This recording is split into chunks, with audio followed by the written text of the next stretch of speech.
Could you tell me your name and job title, I suppose? My name's Adam Hawley. I'm Managing Director and Founder of Theon Design.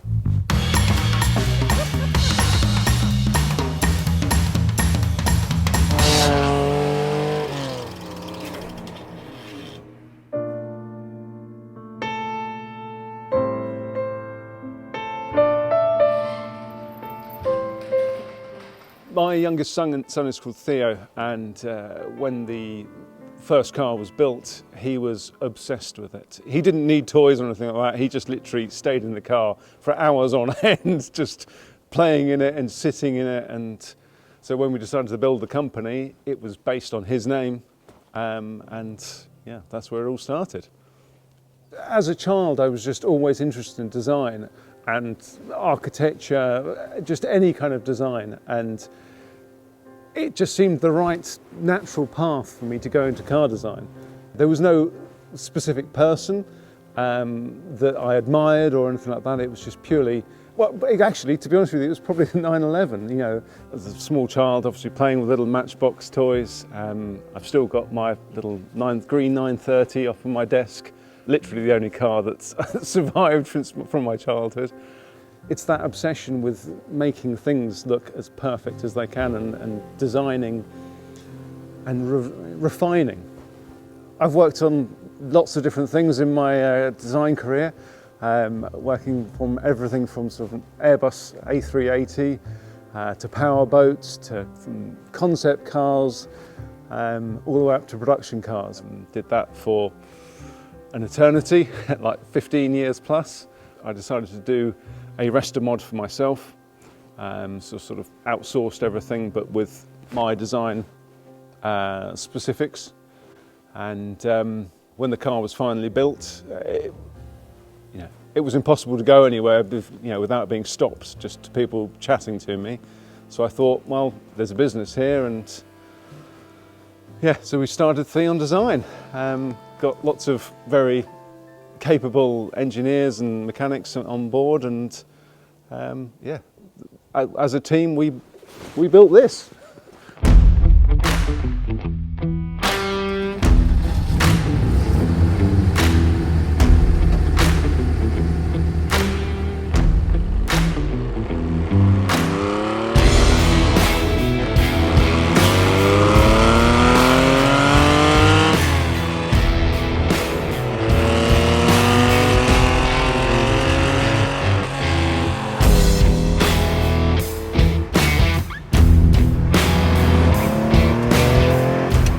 How good does that sound?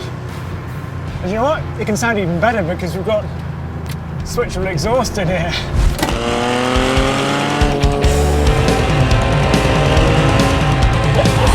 That is just wonderful.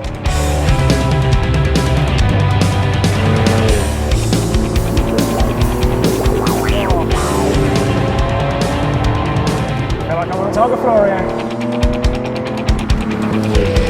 Mind the little stones that cut the tyres.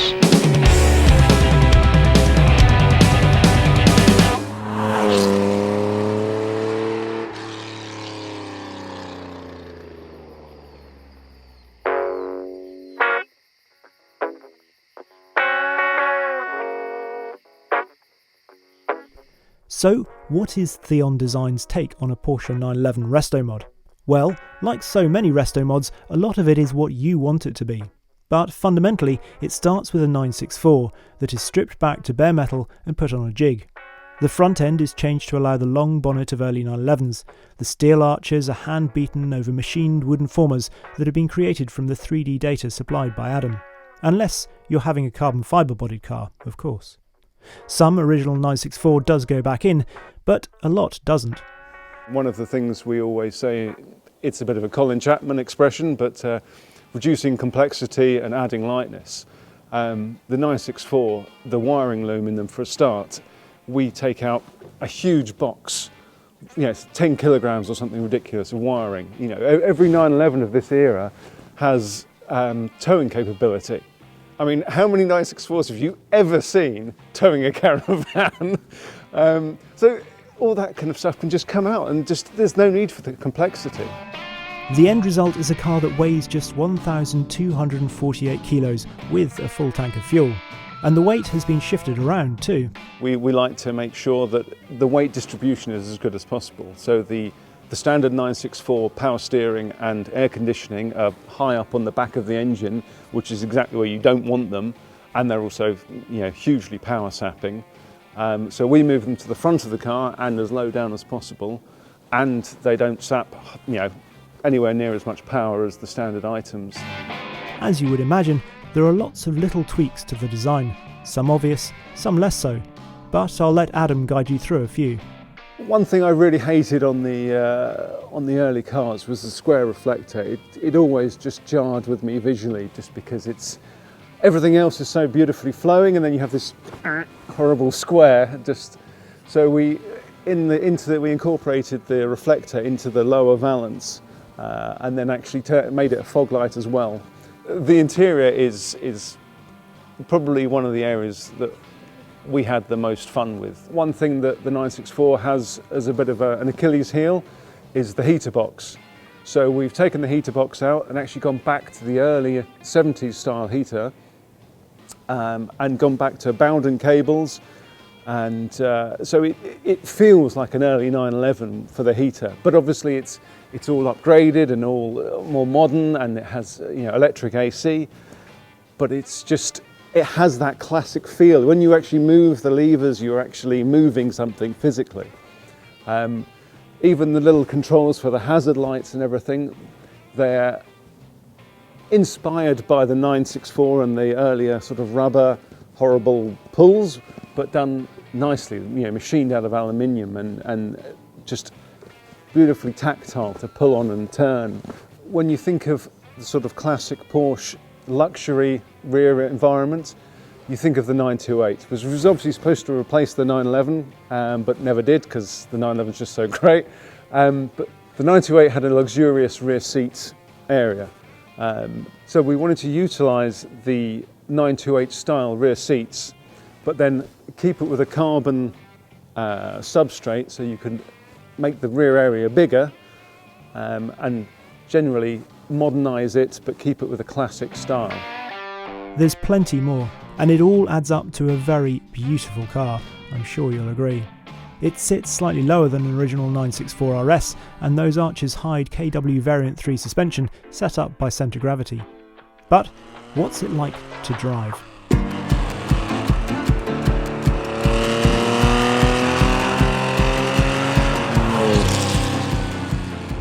Despite those big arches, it still feels wonderfully small and intimate in here.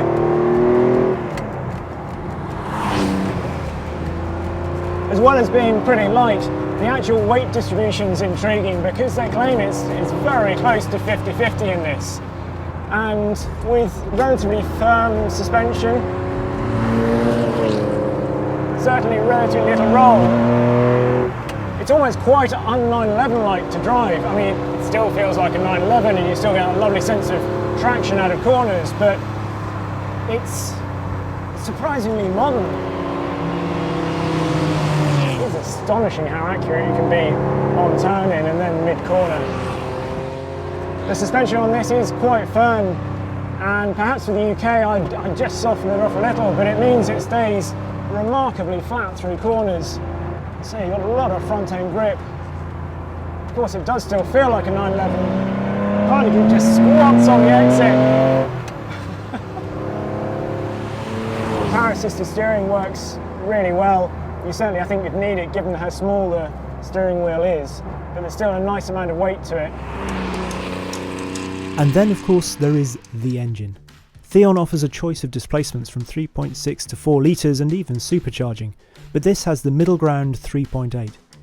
It has been built by Nick Fuljames, with independent throttle bodies, flowed and ported heads, a lightened and balanced bottom end, Marley barrels and pistons, Carrillo rods, Schrick springs and retainers, bespoke profile camshafts and a Motec ECU to go with a bespoke wiring loom.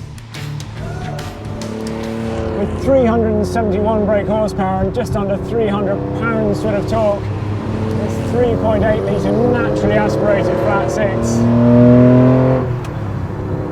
is pretty wonderful.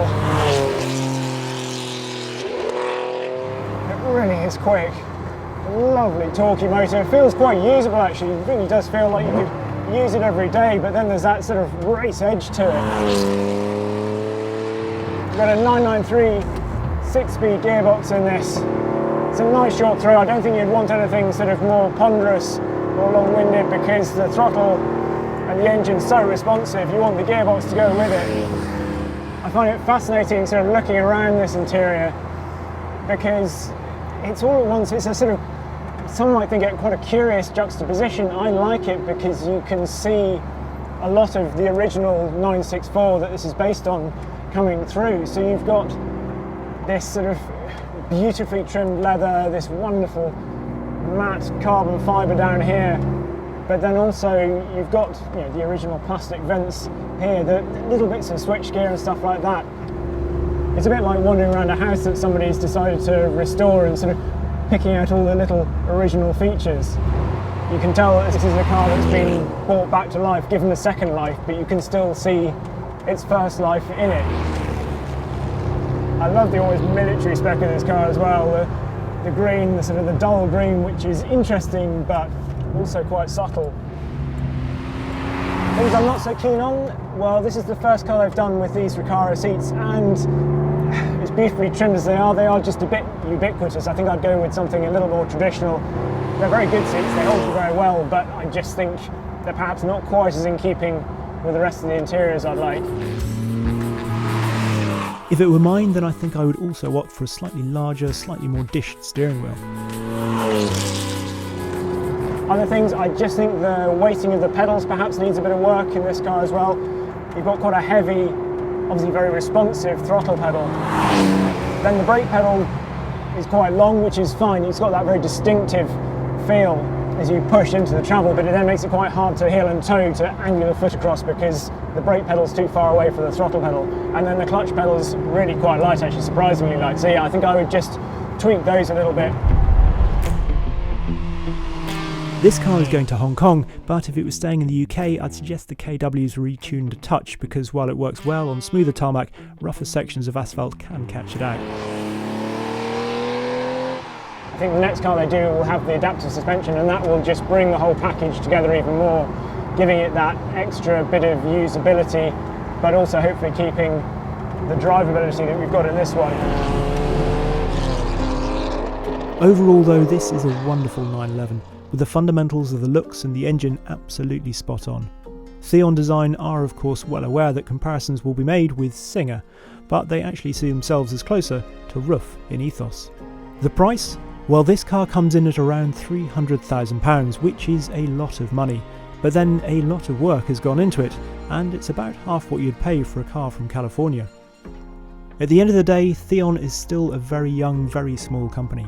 How young? Well, this is only their third car, which I think is pretty extraordinary. It will be interesting to see how the company grows, because I have no doubt that Adam will keep developing, keep refining, keep designing.